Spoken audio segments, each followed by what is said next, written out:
Hello guys, study point by अभी में आप सभी लोगों का स्वागत है। ये यूपी टेट बाल विकास का प्रैक्टिस सेट नंबर 2 होगा।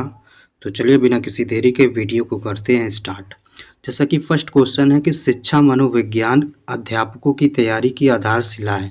यह कथन किसका है? तो इसका जो सही आंसर हो जाएगा ऑप्शन नंबर सी, स्किनर महोदय का। क्वेश्चन नंबर 2 कह रहा है कि निम्नलिखित में से मानव विकास की किन दो कारकों पर निर्भर करता है, यानी मानव का विकास किन दो कारकों पर निर्भर करता है। तो आर्थिक कारण नहीं होगा, जैविक होगा, सामाजिक हाँ बिल्कुल होगा। अच्छा चलिए और ऑप्शन देख लेते हैं। जैविक और आर्थिक भी नहीं होगा, राजनीतिक कारक भी नहीं होगा। तो इसका जो सही आंसर हो जाएगा जैविक एवं सामाजिक कारक। चलिए क्वेश्चन नंबर 3 देखते हैं। कह रहा है कि बाल विकास की किस अवस्था में लड़कियों में वाह परिवर्तन होता है? तो इसका जो सही आंसर हो जाएगा किशोरावस्था। किशोरावस्था को जो है उसमें लड़के हों चाहे लड़कियां, उन दोनों के जो वाय परिवर्तन होता है वो होता है। ठीक है, उसके बाद से चलिए नेक्स्ट चलते हैं। क्वेश्चन नंबर 4 कह रहा है कि निम्नलिखित में से भाषा विकास के क्रम में अंतिम सोपान कौन सा है? तो अंतिम सोपान इसका जो होगा शब्दोच्चारण होगा कि ध्वनि उच्चारण हो कि ध्वनि का पहचानना होगा या भाषा विकास की पूर्णावस्था। तो इसका सही आंसर ऑप्शन नंबर डी हो जाएगा। क्वेश्चन नंबर 5 कह रहा है कि CAT परीक्षण के प्रतिपादक कौन है? तो सही आंसर बताइए इसका क्या हो जाएगा? तो इसका सही answer Leopold blank. Next question, प्रतिभाशाली बालक की बुद्धि लाब्ध होती है तो कितनी होती है? 30 से अधिक होती है कि 91 से 10 होती है कि 71 से 80 होता है या 71 से कम?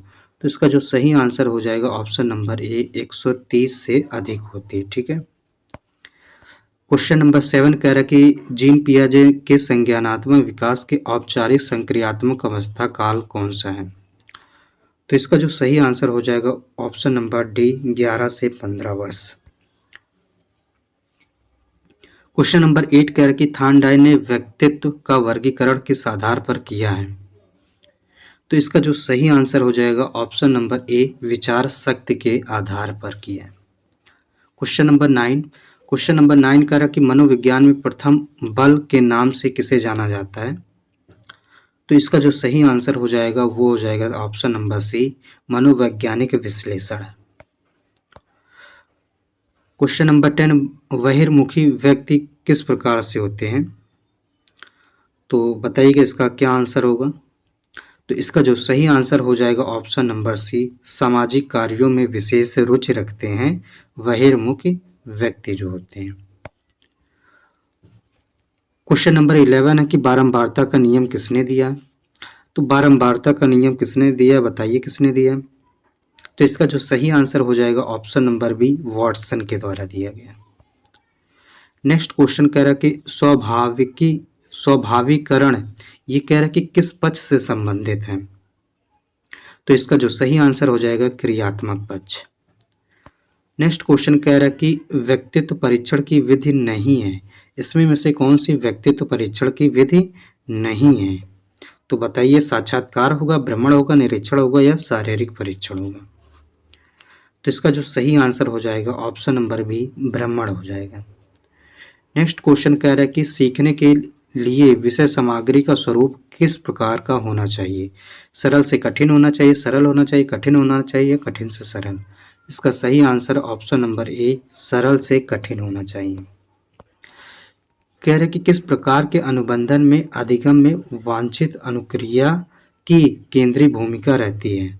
सक्रिय अनुबंधन या शास्त्रीय अनुबंधन या दोनों या इनमें से कोई नहीं? तो इसका जो सही आंसर ऑप्शन नंबर बी, शास्त्रीय अनुबंधन हो जाएगा।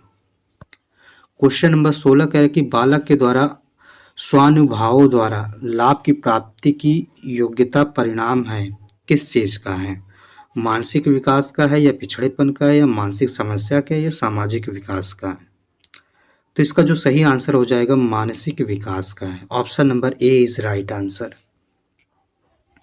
कह रहा कि समायोजन की प्रक्रिया है गतिशील, स्थिर, स्थापन होगा या मानसिक होगा?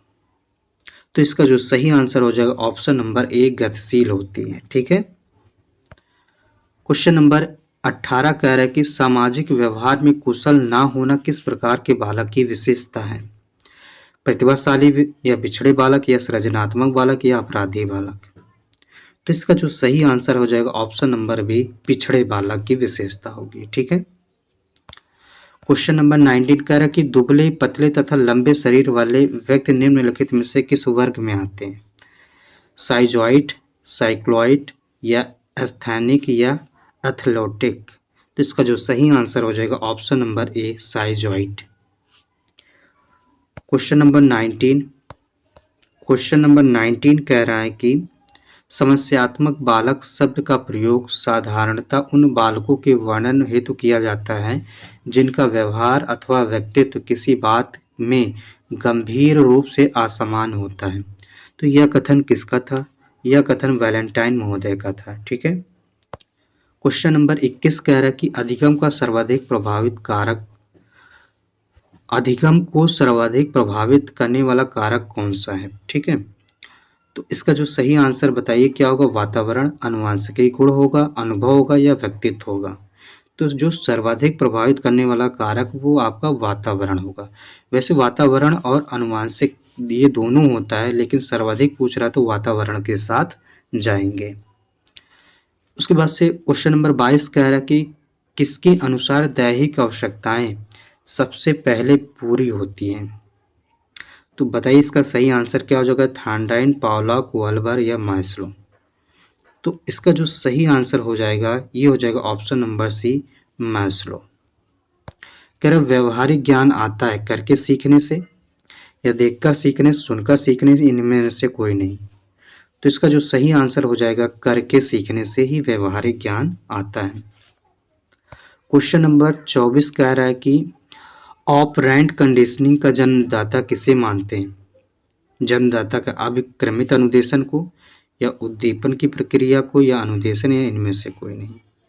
तो इसका जो सही आंसर हो जाएगा अभिक्रमित अनुदेशन की। इससे जो है ऑपरेंट कंडीशनिंग के जन्मदाता हैं। क्वेश्चन नंबर 25 चर्चा परिचर्चा द्वारा विकसित किया जाता है किसके द्वारा? मौखिक अभिव्यक्ति, लेखन अभिव्यक्ति या पढ़ने की क्षमता या इनमें से कोई नहीं। तो इसका जो सही आंसर हो जाएगा मौखिक अभिव्यक्ति से चर्चा परिचर्चा की जाती है। कह रहे पावलोव ने अपना प्रसिद्ध प्रयोग किस पर किया था? बिल्ली पर या बंदर पर, चिंपैंजी पर या कुत्ता। तो इसका सही आंसर ऑप्शन नंबर डी, कुत्ता हो जाएगा। ठीक है। कह रहे खेल प्रणाली के जन्मदाता कौन है? ये क्रॉवेल नहीं, फ्रॉवेल होगा। ठीक है। तो इसका जो सही आंसर हो जाएगा वो हो जाएगा फ्रॉवेल। क्वेश्चन नंबर 28 कह रहा कि पढ़ते समय छात्रों को उदाहरण देने का लाभ नहीं है।